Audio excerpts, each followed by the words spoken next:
but just to record your opposition, you make some statement, even knowing that you are going to be a failure.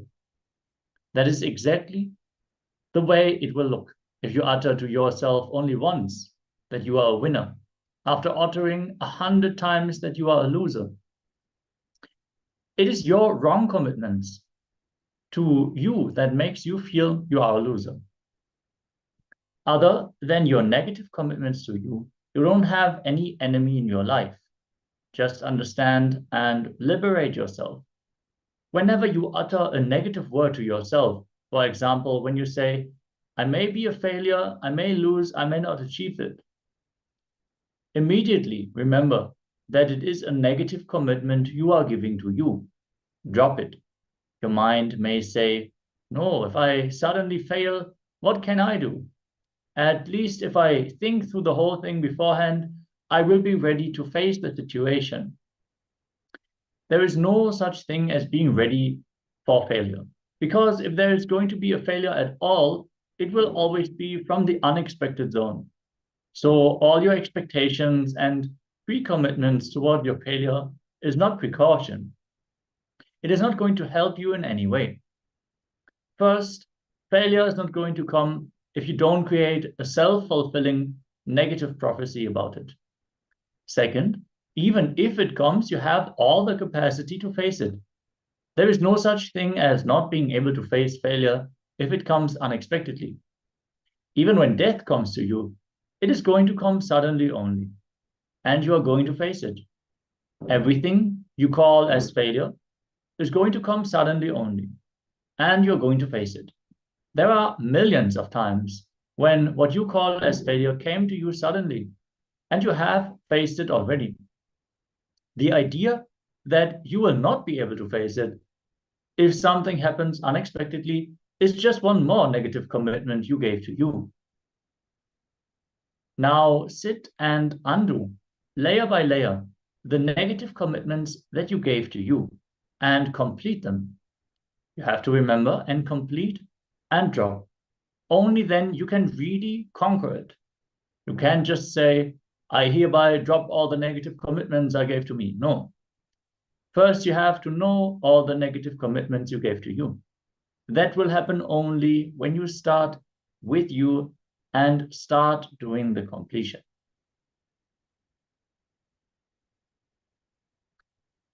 When you decide to drop the negative commitment you gave to you that you cannot face unexpected fears, integrity starts happening in you. Negativity starts dropping from you, and you start experiencing the space of positivity. First, you need to remove the reasons why you give negative commitments to yourself in the first place. Only then will you stop giving negative commitments to you. Let us enter into a small exercise. First, do you cognize that every negative word you utter to yourself is a negative commitment given to yourself? Second, do you cognize that it is the fear of facing unexpected failures that makes you give negative commitments to yourself continuously? Third, do you cognize that even the idea that you cannot face unexpected failures is just one more negative commitment that you give to you? Just contemplate on these cognitions for a moment and integrate them so they will be useful for your life. Let's begin.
Yes, let us now move on with this jnana segment.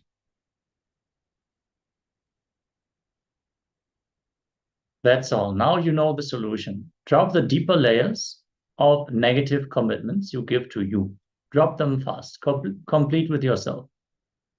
If you measure the land that Ganga occupies from beginning to end, it will not be 1,000th of even 1 millionth of planet Earth size, but it gives shelter to 1/10 of humanity. In the same way, even if one person starts living positivity, he is no more one person. He can be a shelter for positivity for 1/10 of humanity. These four principles, integrity, authenticity, responsibility, and enriching, are the owner's manual for life. Just like you have to read the owner's manual before you start driving your new car, or you may end up in a danger or lose your life itself. You have to know these four principles to their depth in life before you start even living. This is the owner's manual for life. Whatever it may be. If you just put XO multiplied by 0, the whole thing is 0. In the same way, whatever lack of integrity, negative commitments, or self-fulfilling prophecies you have created in your mind as past complications, now just say X integrity multiplied by integrity over. It is just equivalent to positivity and integrity. How many of you cognize what I'm saying? You got it.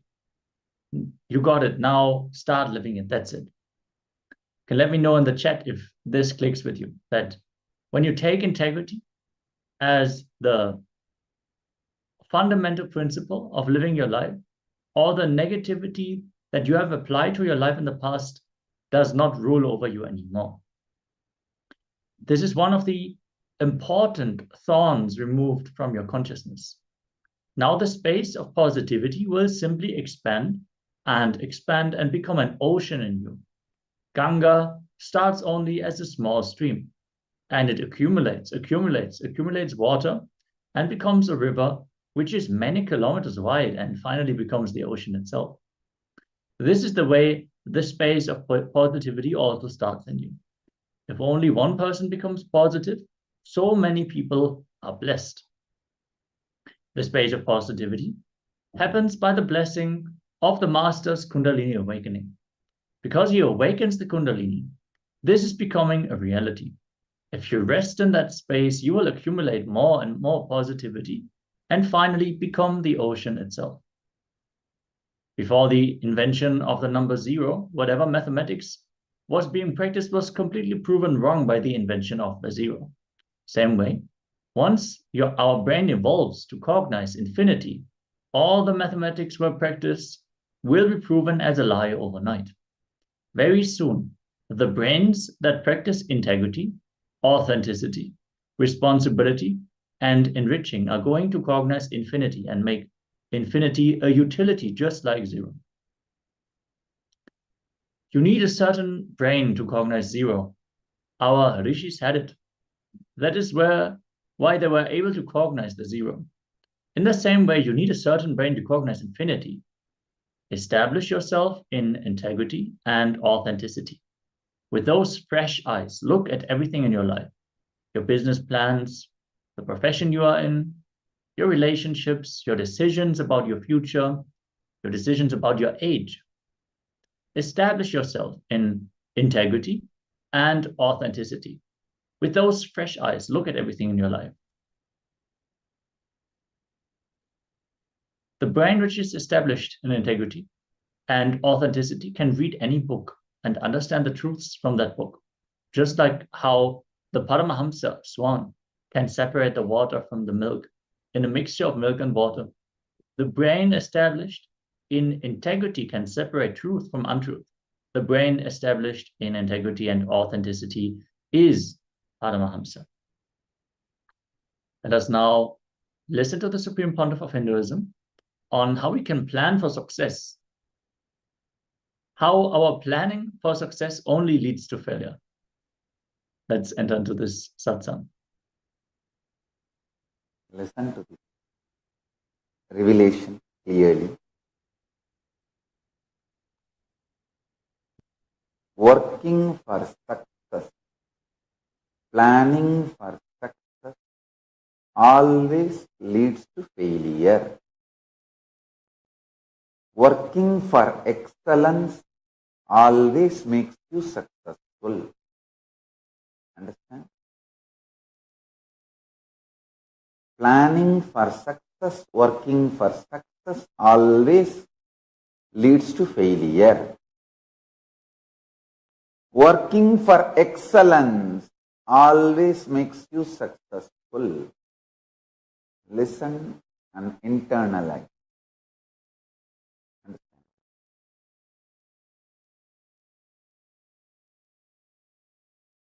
Person who works for success will be very shallow. He will be working dependent on others' opinion about success, because success is always about others' opinion. What others feel, you are successful. All idea of success derived from others, sustained by others, changed by others. All truth about the excellence evolved from you, substantiated, supported by you, and manifested by you. Understand? Excellence is integrity based, reality based, present moment based. Success is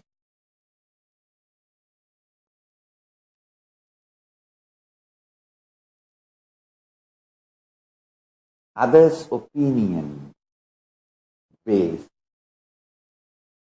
A person who lives with all the time strategizing cunningly bothers about success.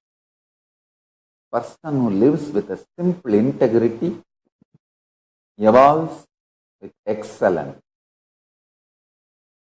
Integrity is all about whatever Paramashiva has given you, you will manifest everything, breaking all the life negative patterns.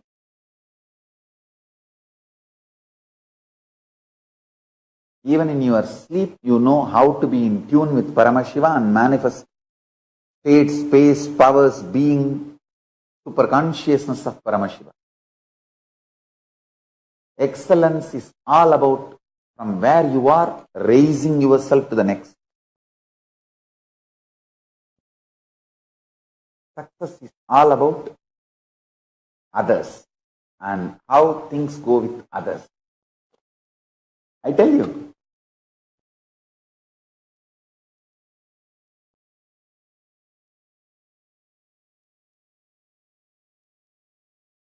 with idea of success, you will always be wavering, diluting yourself, deluding yourself. With the idea of excellence, you will always be grounded. If you see the earliest photographs, videographs available to us, me conducting any public event, public programs, or my enriching activities. The first photograph is me doing Ganesh Chaturthi, maybe when I was 10 or 12. And the next we have me doing Chandi Homa in Tiruvannamalai and Kaundappadi. Understand, if you see those photographs detailed, whether the side tables or the tables covered with a clean white cloth, or my hand key, or everything needed for the sacred rituals, the way it is arranged. And those days, I did not have even one assistant. I was all alone. You can see the key of the room where I was staying in my hip. Means I did not even have a second person to whom I can hand over the key of the room where I was staying, where the puja items are kept. Actually, I lock the room only if the public property is kept there. Because I myself don't have any personal property. I locked the room where I was staying because all the puja items, naivedyams, are kept in that room for the 3-day ritual. So the room was locked, but he is in my hip. You can see in those photographs. Understand, if you see those photographs, you can see very clearly from that time I started my life until now. It is all about excellence. If I organize Chandi Homa today in our ashram, there will be nothing different between what I did in Tiruvannamalai and Kaundappadi. You can see everything. Cow dung on that new fresh mud pot, fresh ghee, truk, maybe now we have all those items in silver. In those days, it was all wood and mud. Other than that, everything, understand? Whether it is mud or silver, I was not bothered about the outer success. It was all about inner excellence. If you see this, now, how we do Chandi Homa in Bangalore Biddi Ashram and how I did in 2000 in Tiruvannamalai or in Kaundappadi, if you see the photographs, you can see very clearly.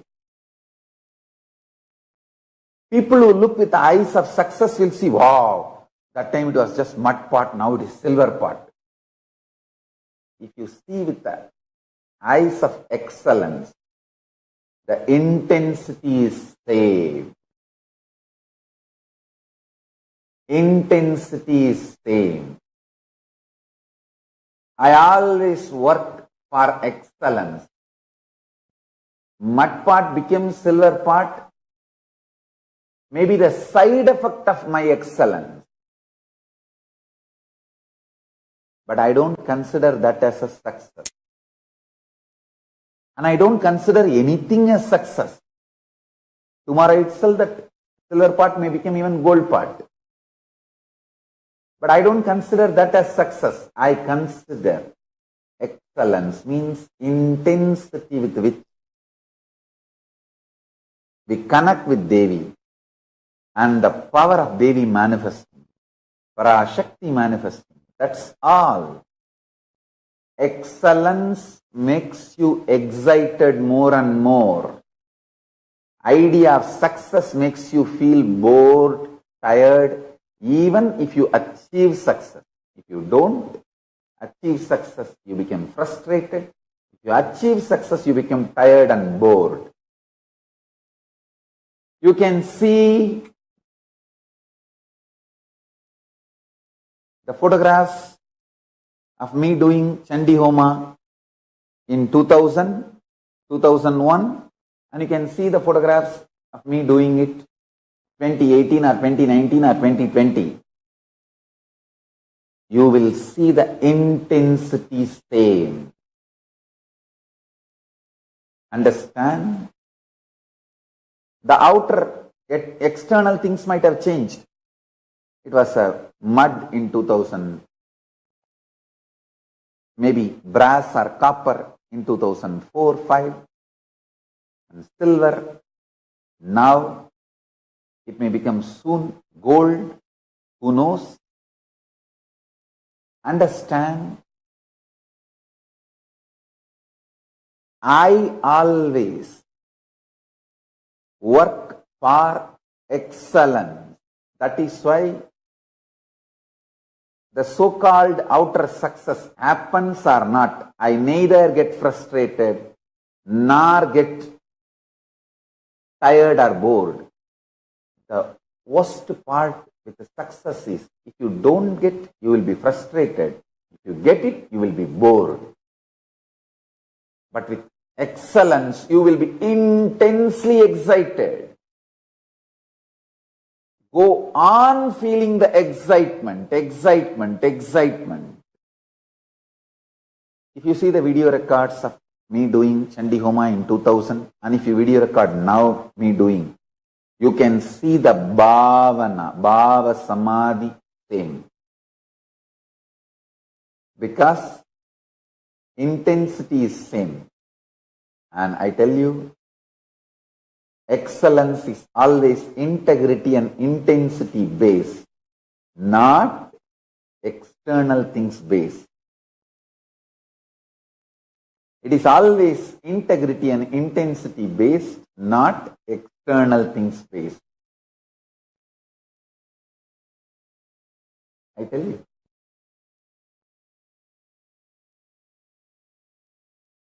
If you are excellence based, you will not bother about even enemies, because you know very clearly your enemies are fools and stupid fellows. Why will you bother about them?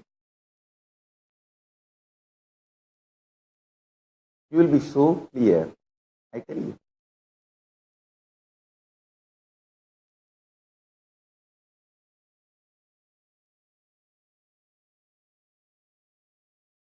When I was 10 or 12, I conducted the first, or at least we can say that the first available photographs we have is my public enriching activity. Is the Ganapati Chaturthi, Ganesh Chaturthi. We conducted in Tiruvannamalai when I was 10 or 12. If you see even the photographs of that time, and if you talk to the people, reminiscence of the people who were with me volunteering, the first batch of Kailasa volunteers, if you talk to all of them, you can see very clearly, you can get it from them, the details. First, collecting donations. Whoever gave, if we had our own notebook, in that we noted down, and all the expense is done properly, like making a pandal and paying for the musician, buying the sandal paste and doing all the rituals properly and conducting the puja. After the puja is done, taking the prasadam in bicycle, going to home, whoever donated, distributing that prasadam to all, and then finally bringing the accounts and remaining we had little money. And with that money and that accounts paper, the whole thing was put into the Arunachaleshwara temple hundi as offering, surrender of the whole thing. I think maybe we had some 75 paise or something remaining money after all the expenses over. With that money, with the account slip, we offered the whole thing to Arunachaleshwara temple hundi. Understand? The whole thing is excellence based. That is why now we have made hundreds of Ganesha temples, but it is all for Ganesha.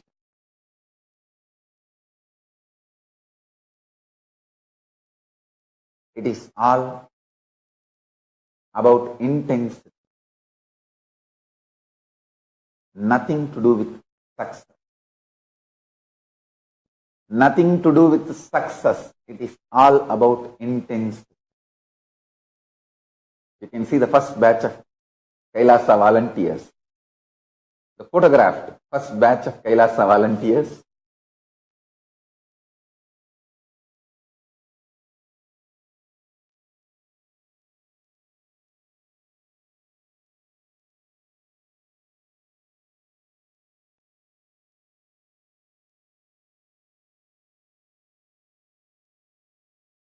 We had a detailed account, all the sandalwood paste, flower garland, the pendal, and Nevedyam, and musicians, everything.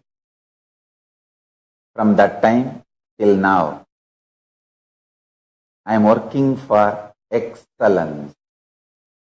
That is why the outer world idea of success never interferes in my life.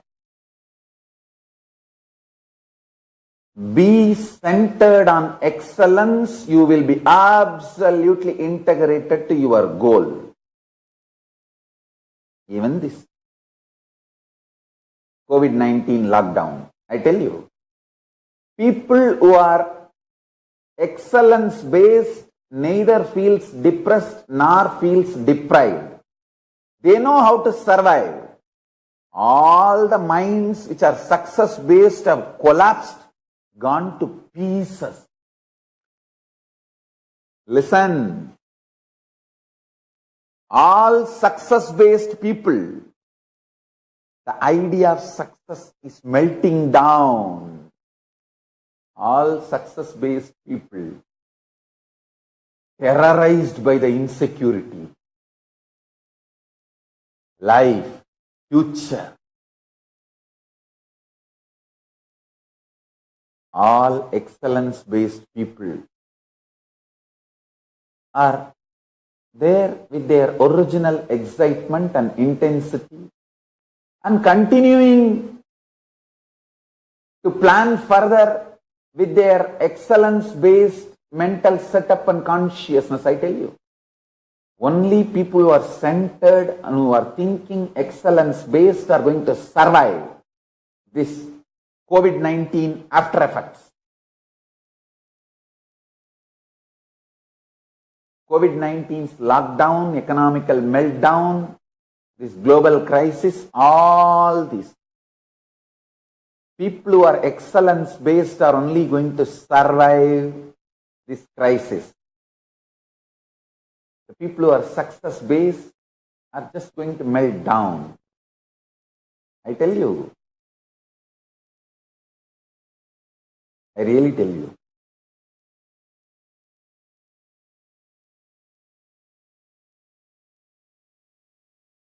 Simple truth. Excellence-based consciousness is more like a muscles. Success-based mental setup is fat. Don't build too much fat. It will be load on you, tiring you, diluting you, deluding you.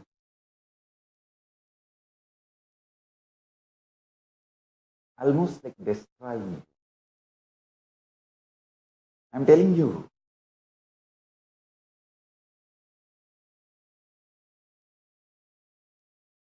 Bring intense integrity. Stop strategizing with life. Start becoming integrated with life.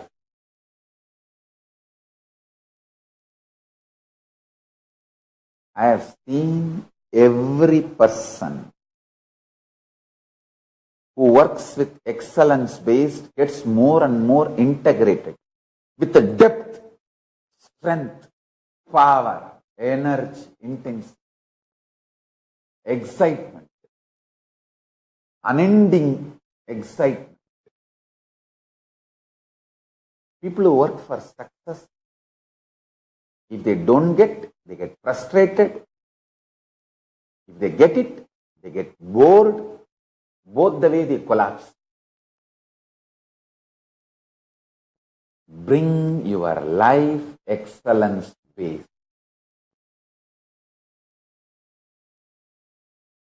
Nothing can touch you, nothing can disturb you, nothing can distract you. Bring your life excellence based. Bring your life excellence based.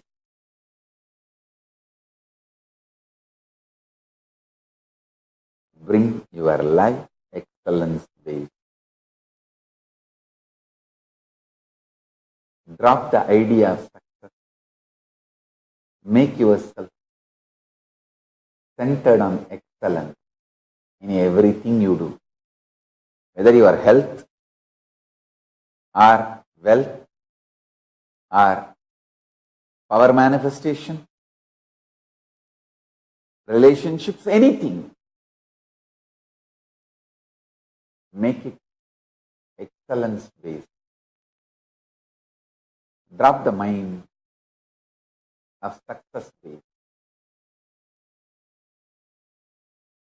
Today, we are formally concluding the few days we need to complete.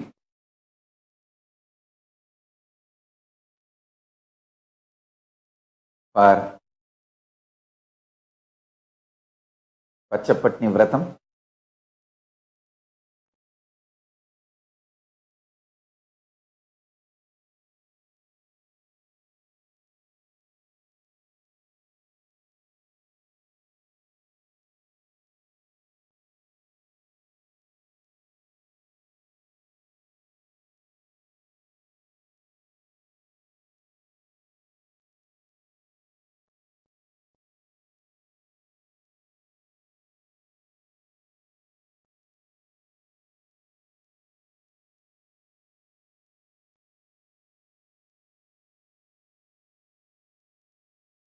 initially we started Pachapatni Vratam 6 days late.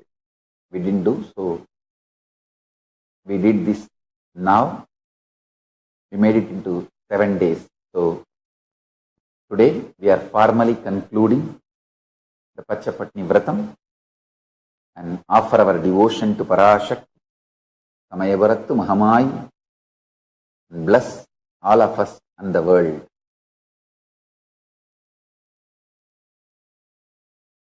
And I also have one more update to all of you. People from more than 50 countries are continuously radiating Paramashiva by being in Nirvikalpa Samadhi continuously.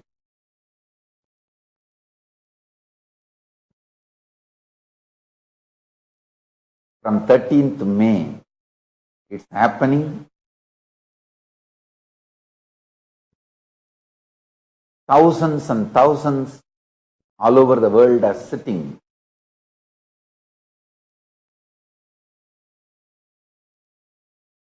We have crossed more than 84,070 minutes for peace, and for the day 7, total is 8,40,420 minutes for peace, and more than 12,000 people doing sessions from 12 zones from 50 countries. But I want within this next 3 months we reach at least 10,000 people at any given point, sitting and radiating the being of Paramashiva in Nirvikalpa Samadhi. Let's all work for excellence, intensity of the Nirvikalpa Samadhi, and more people having intensity of Nirvikalpa Samadhi. Let's work for excellence and reach out to more and more people. And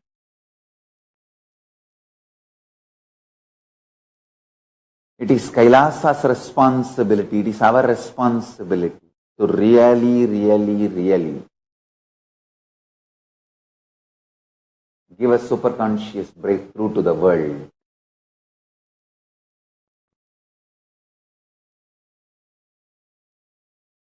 Let's give a superconscious breakthrough to the world.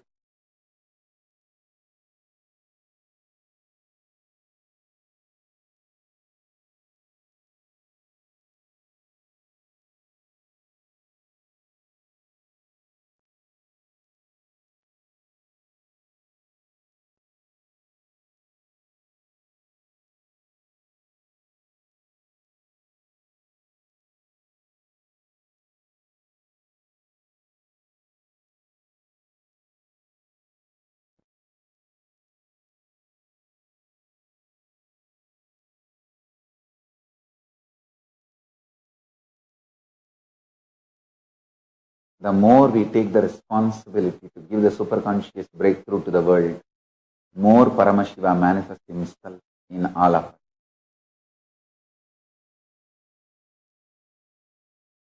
Every zone is chanting Mahavagya for 1 hour, and then Upanishad and Bhagavad Gita for 1 hour, and then 12 hours of straight unclutching.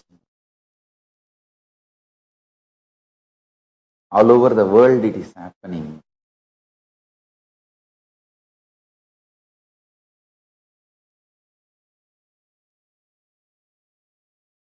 My blessings. Let's work for excellence. So, come and be part of this kailasa.tv/minutes for peace. So with this, I bless you all.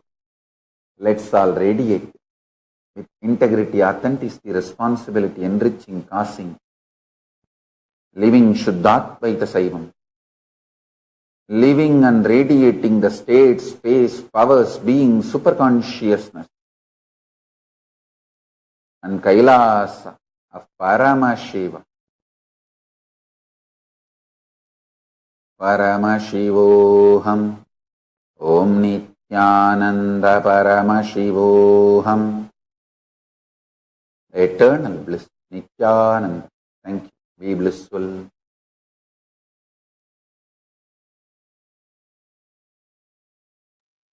Yes, with this, let us now enter into the internalization exercise for this session. Everyone, please settle down. Have your pen and paper ready, as we are going to make our past redundant. There is no such thing as being ready for failure, because if there is going to be failure at all, it will always be from the unexpected zone.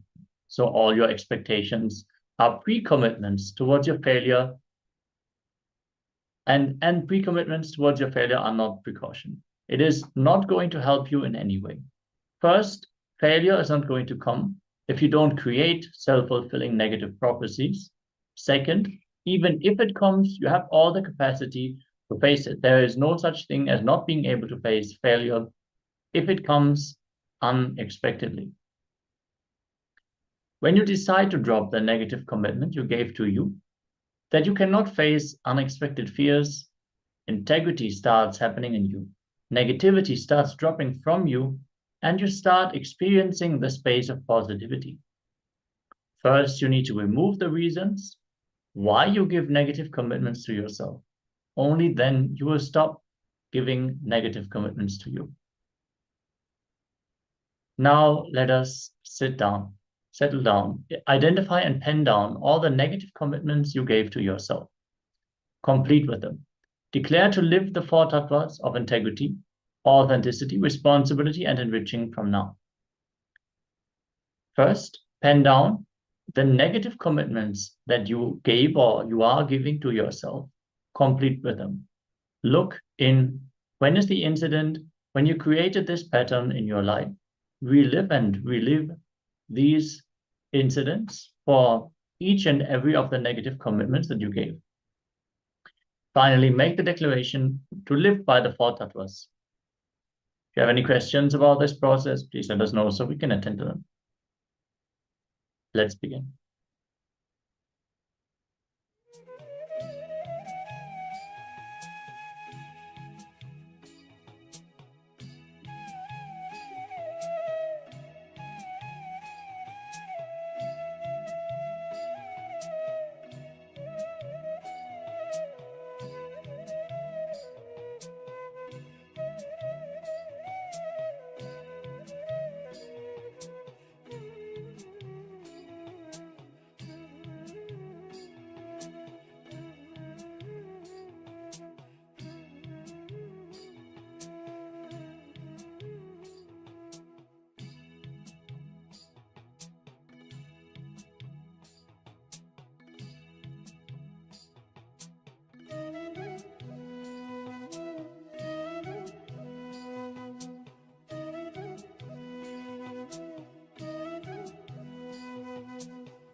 Yes, I hope all of you got to complete with all your negative commitments that you made to yourself, and now declare to live the four tattvas of integrity, authenticity, responsibility, and enriching from now on. Now we are going to move on to the next segment, where we are going to listen to the Supreme Pontiff of Hinduism on how to speak to ourselves in the right way. Let's listen to Swamiji. Be in a space of intense listening as we are entering into this segment.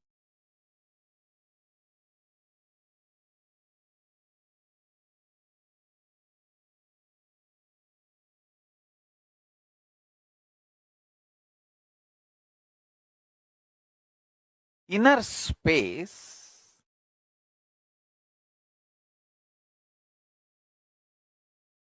the individual's inner space is the Hiranyagarbha.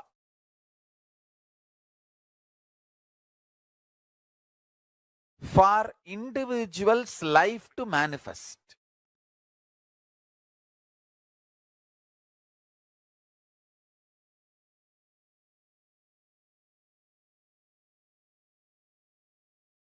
The individual's inner space is the Hiranyagarbha.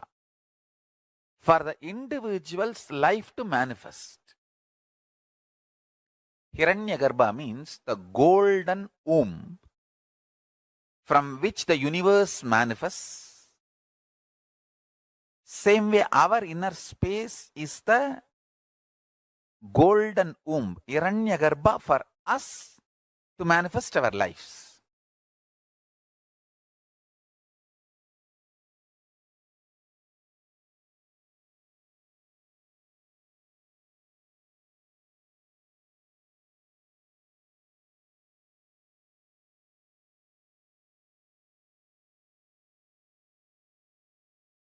The Hiranyagarbha should always be joyful, celebrating.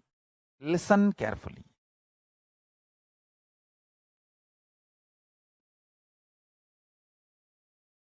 Poor are those who get affected by the words of others. Stupid fellows. You will ever be poor as long as you are affected by others' words. Money is only one aspect of richness. Money is economical aspect of richness, not the life aspect of richness. Life aspect of richness is what you experience and enjoy in your Hiranyagarbha. Listen. What you enjoy as you in your Hiranyagarbha, life in your Hiranyagarbha, that is richness.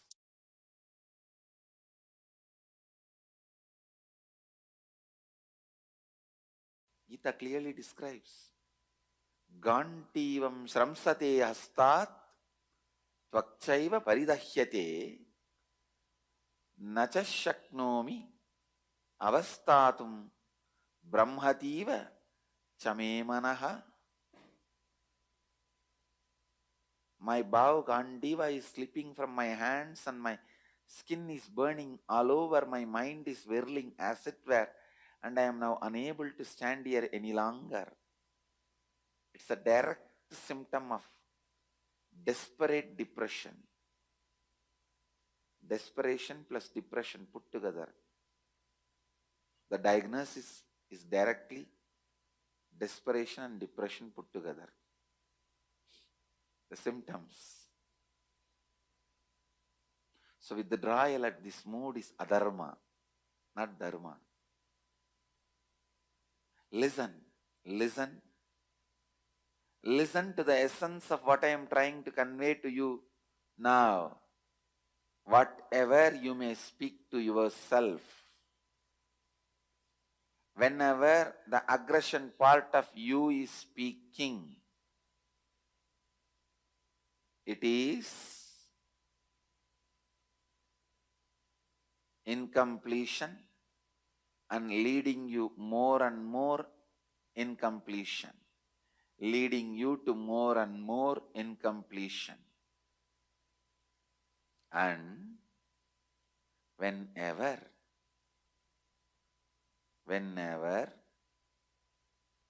you are listening, whenever you are listening, that listening is completion and leads you to more and more completion. Move towards completion more and more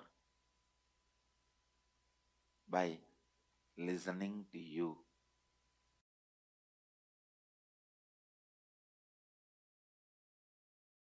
Completion solves but does not dissolve.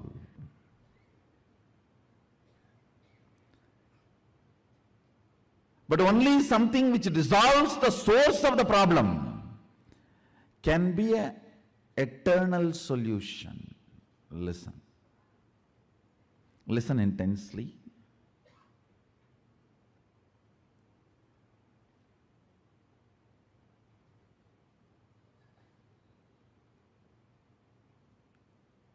Dive into your depth.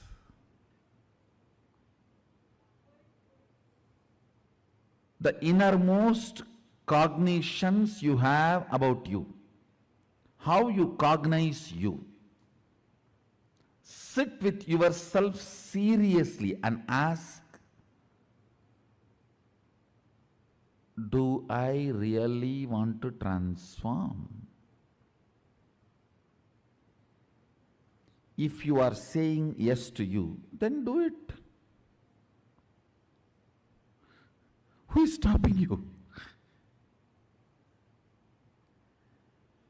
Ability to speak to yourself, convince yourself, is what I call tapas. Tapas does not mean you sit in the center of the fire, you don't eat, or you eat certain food, or you take bath 2000 times in a river, or you go to certain temple. I am not saying all that is not useful, all that is useful in different way. Real tapas is ability to sit with your depth and make your depth listen to you. Convincing your cognitions to change, evolve, transform, and build new cognitions. Listen. Convincing your cognitions and change, evolve, build new cognitions. After all, it is nothing but updating your inner software. Nothing more than that. It is just updating your inner software.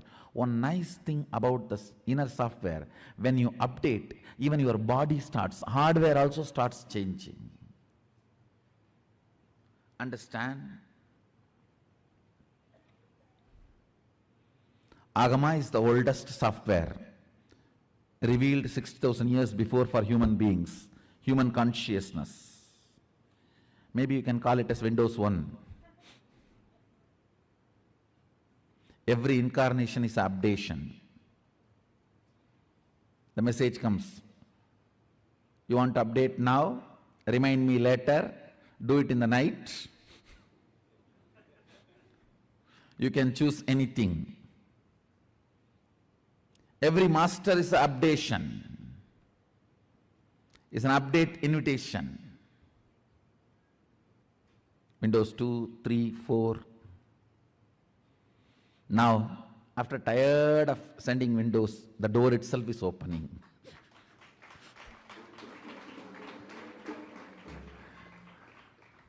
I am not Windows 10, I am door.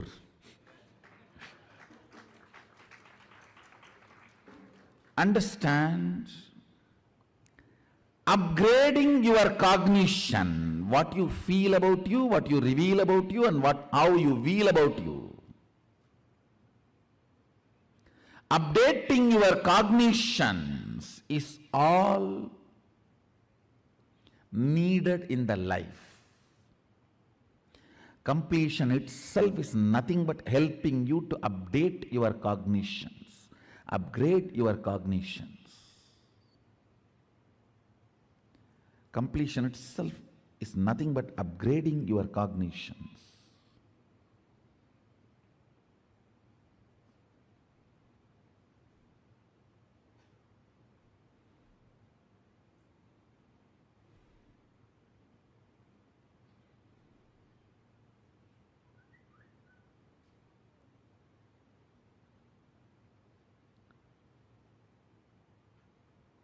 I'll give you very simple, straightforward, few understandings which you don't need to practice.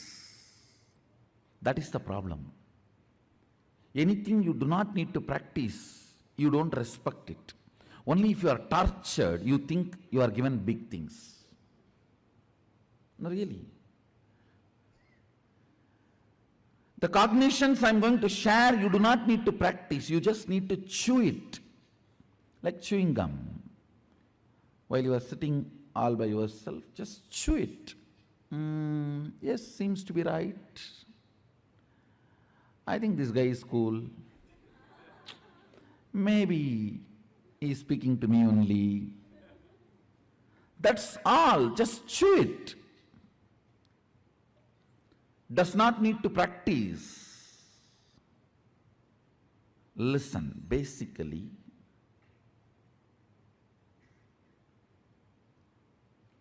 the idea, transformation, changing your thought current or behavior pattern is difficult, is the biggest problem.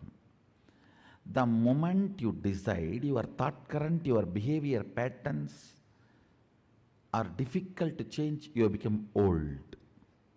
Do not listen to the part of you which says transforming is difficult. Listen.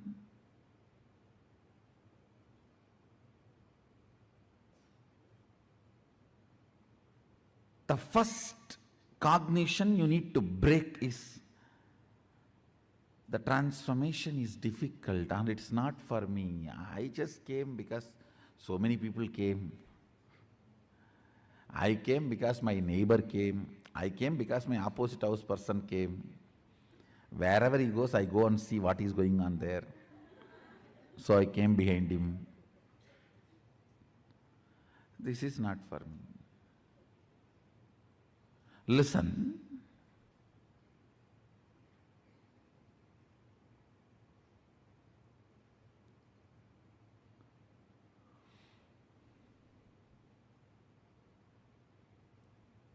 You come to the conclusion transformation is not for you because you tried stupid, foolish methodologies. If you try to pull your shoes and fly, you may try 3 times, 4 times. After that, even if the private jet comes, no, flying is not for me, I already tried. I tried 10 times, it is not happening. Pulling your shoes and trying to fly, getting into the private jet and flying, both are totally different. Understand, word may be same, but action is not. So trying to blow your nose and do some kriya, jiknak, chakbuk, some technique teaching and you tried transformation. And now when I say transformation is easy through cognition, you're saying, no, I tried all these many years. I am a lifetime seeker. No, I'm really surprised. People are having a big title and they are even cute and feeling proud about it. I am a lifetime seeker. Are a lifetime sick means is a proud?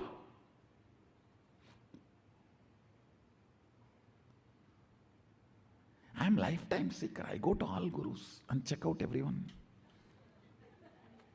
I am almost now off guru. No, there are many. Only that kind of people come to me. I don't know why. Only after going everywhere and getting nicely beaten.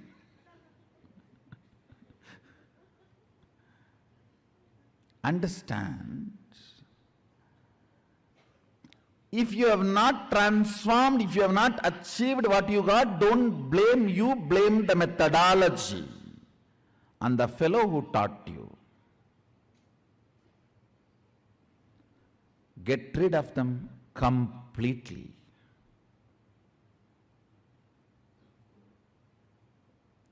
Listen, trying to pull your shoes and fly, getting into the private jet and flying is totally different. So,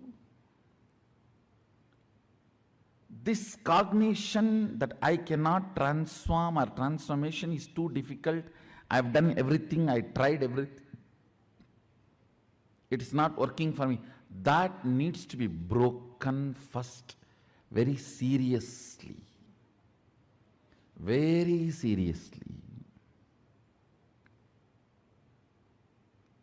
Understand?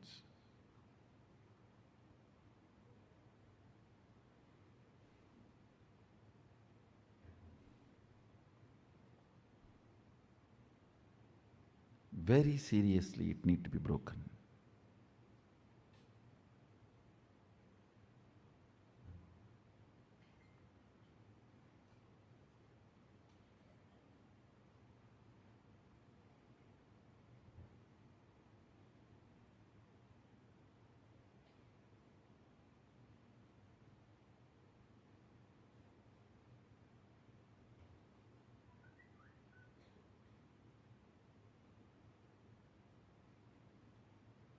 Only if this cognition is broken, you will even sit with yourself with the trust something is possible.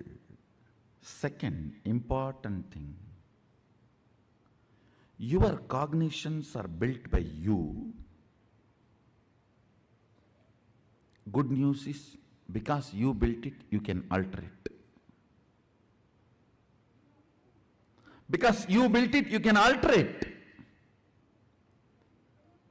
For various reasons, you come to various conclusions without having the complete vision. Understand? Recently, I read a newspaper article. This anti-Hindu newspaper in Tamil Nadu, they have written an article that anybody builds temple in Tiruvannamalai will go to jail. Oh God. There are 1,000 temples in Tiruvannamalai. Now I saw the foolish logic, how they are trying to establish a theory. They said, from Tiruvannamalai, 8th kilometer, one person built one temple. His brother-in-laws, son-in-laws, daughter-in-laws, elder sister went to jail. Then near Tiruvannamalai, one person built a temple. His great-grandfather's distant cousins, brothers, sons, one out a payan went to jail.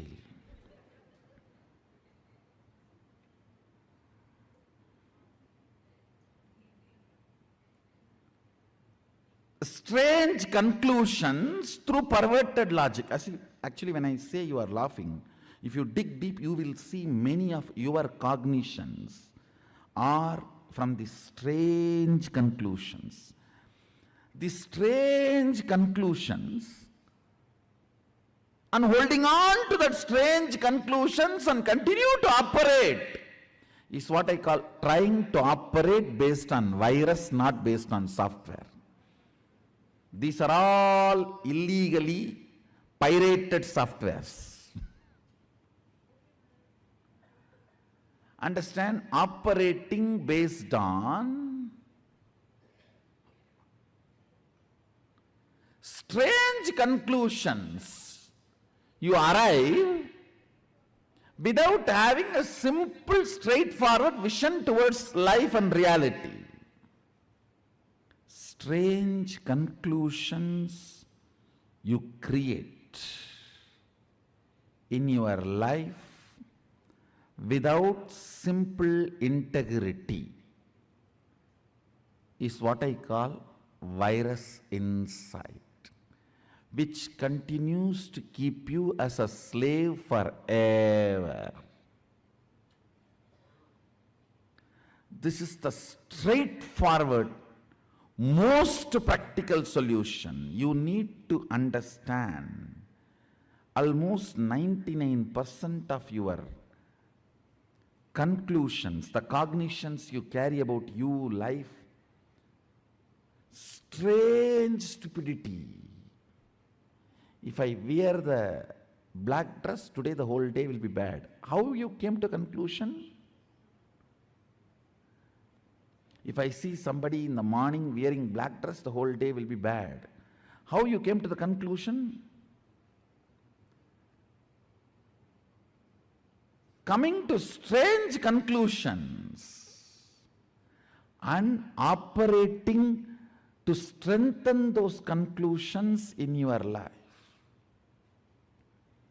Understand what I am talking. I am giving a very superficial examples. I can go deeper. Go deeper.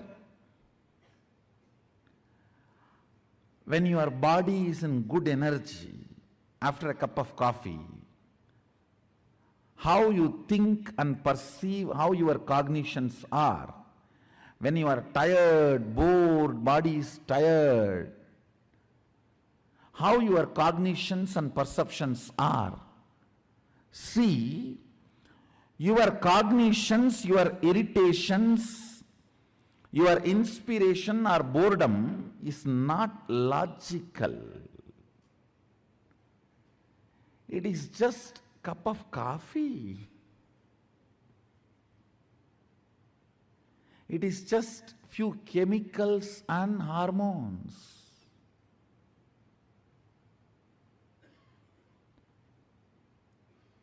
Distrusting your cognitions and trusting integrity as your software. Listen.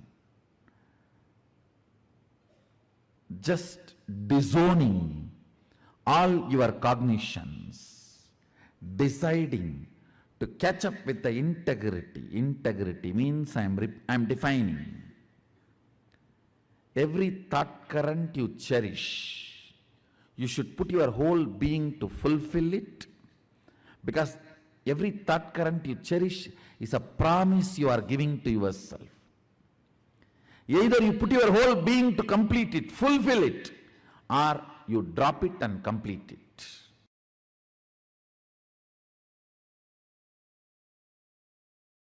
Thought currents cherished inside makes your muscles build.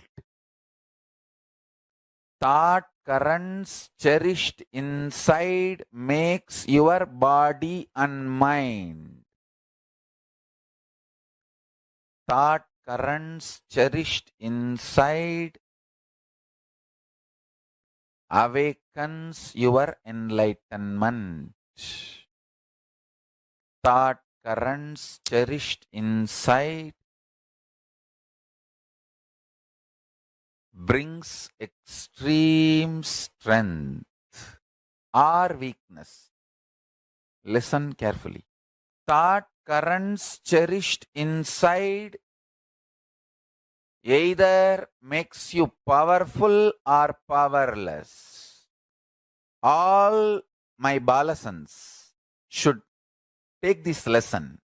Two things. First, do not engage with negative, abusive conversations internally or externally. Protect yourself from abusers and abusive languages. The ideas of impossibility is a sin. Extreme enthusiasm I was a poet, painter, sculptor. I used to do all this, playing with multiple balls and knives and bottles. Don't play with knives, but you can play with balls. I used to play with 10 balls. In English, I think they call it juggling.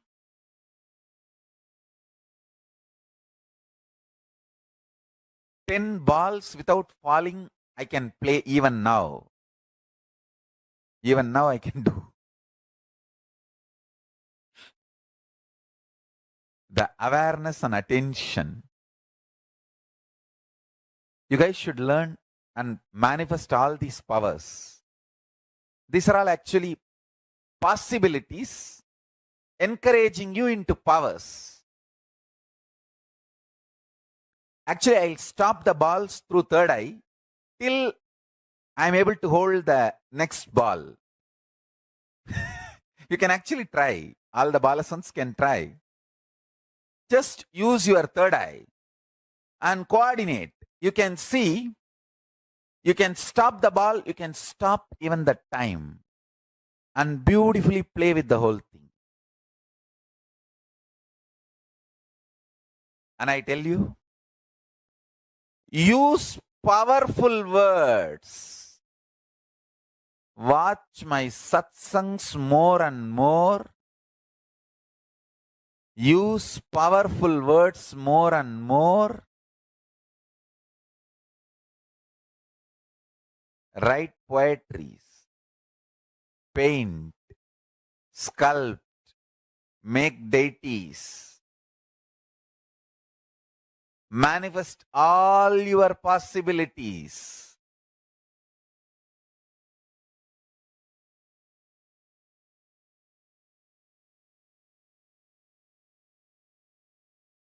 Dance, sing, manifest all the 64 hearts of Hinduism. I always used to have a bow and arrow and practice archery. My family used to say, we thought this fellow will become sannyasi, but why is he all the time with a bow and arrow? Understand? Bow and arrow manifest multiple possibilities and powers in you. Anybody practices archery will have third eye possibilities awakened. And if you have third eye powers, you can do extreme things in bow and archery.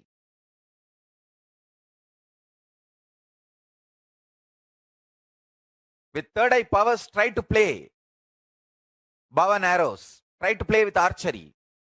You can do extreme things. You can send an arrow between the fan and without touching the fan, it can go and hit the roof.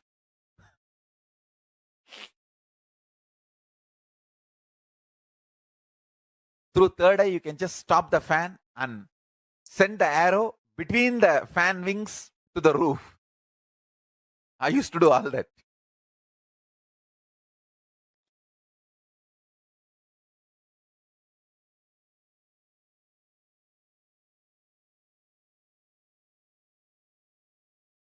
Arunagiri Ishra taught me this power of Mahima Lahima, becoming heavy. One day I decided to manifest that power, becoming heavy. With my padakas, when I started walking with that power inside the home started shaking. My grandmother got frightened. She jumped out of the bed and, oh God, I don't know what is happening. The home is shaking. Then I understood I am responsible. I stopped walking and slowly moved out of the house, went to Arunagiri Yogeshwara and told him, see what is happening. He made it all right.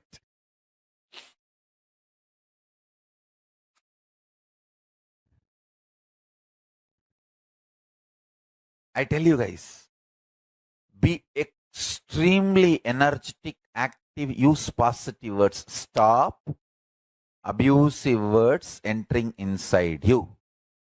Stop negativity entering inside you. Be hyperactive.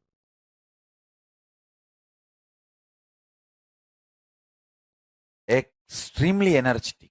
Painting, drawing,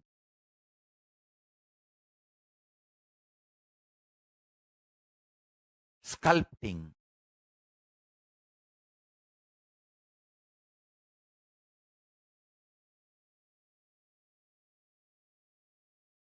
decorating the deities, dressing up the deities,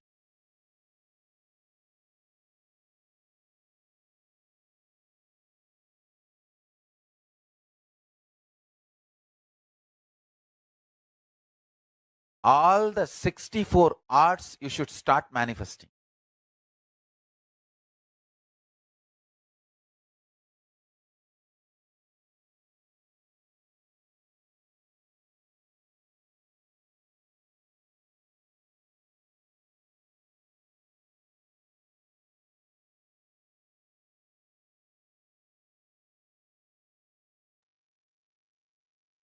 Yes, let us now enter into the internalization exercise.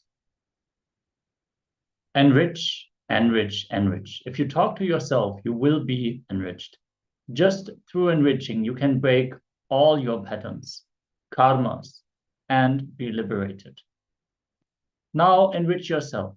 Make a list of all aspects of your life that you are not satisfied or happy about. Look deeply into each of these aspects of your life and identify where you are not taking responsibility for your non-integrated and inauthentic thoughts, words, and actions that are present in these aspects of your life. Let's begin by penning down all these areas where we are not aligned to the four tattvas. Let's enter into this exercise. If you have any questions, please let us know in the chat, be it on YouTube, on Facebook, or here in the Zoom chat. Let us know.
Now, with awareness, bring integrity, authenticity, and responsibility into these aspects of your life. Visualize that now you are a being in a space of expansion, happiness, and gratitude, and write down the new thoughts, words, and action you will take in the same aspects of your life now.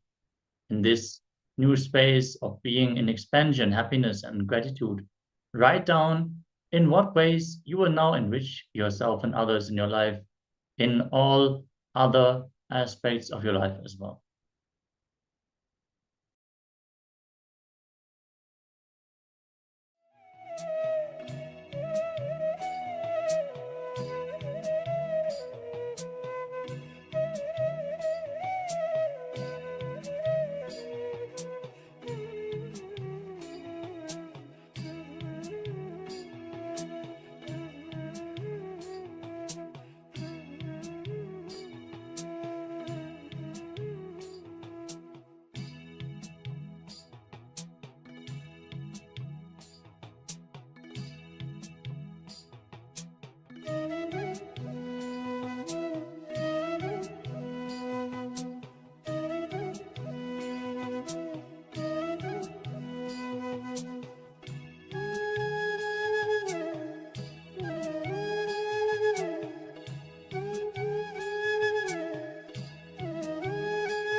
With this, let us now move on to the next round of today's power manifestation.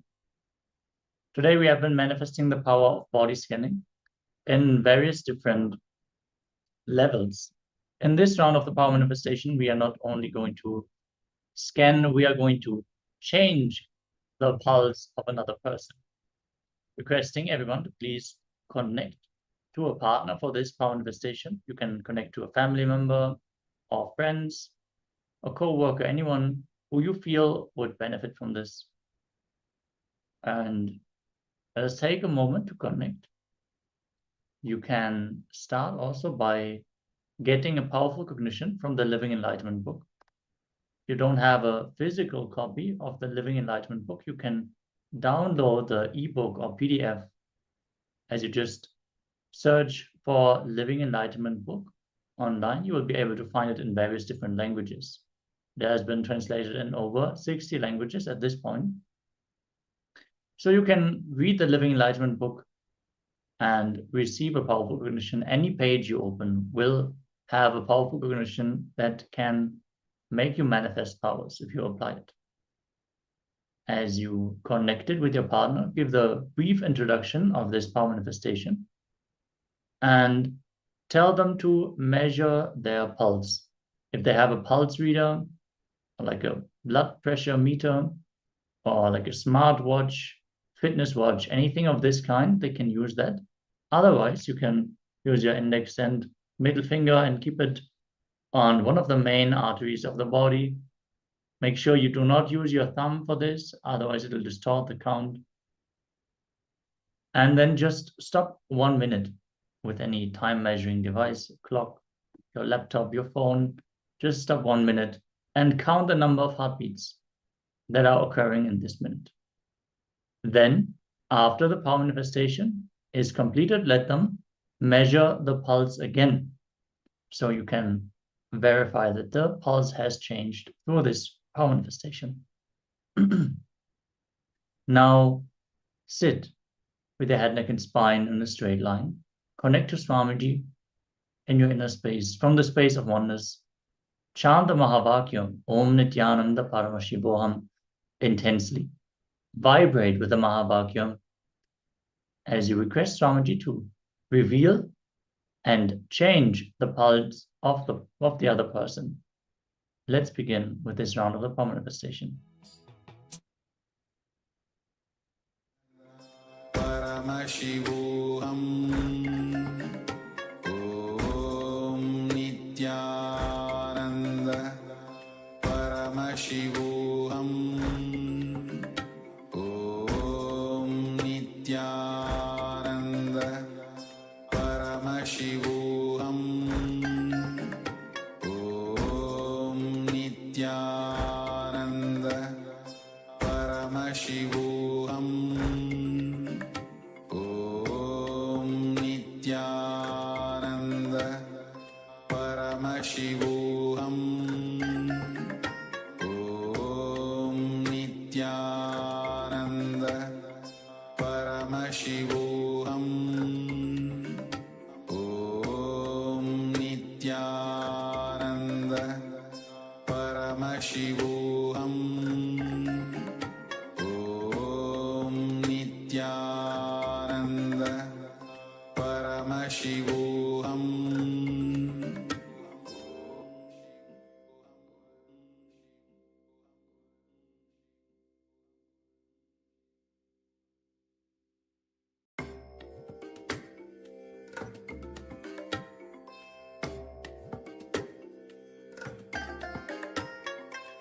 I bless you all. Let you all open all your three eyes and manifest the powers of Mahasadashiva. Om Nityananda Paramashivoham Om Nityananda Paramashivoham Om Nityananda Paramashivoham Om Nityananda Paramashivoham Om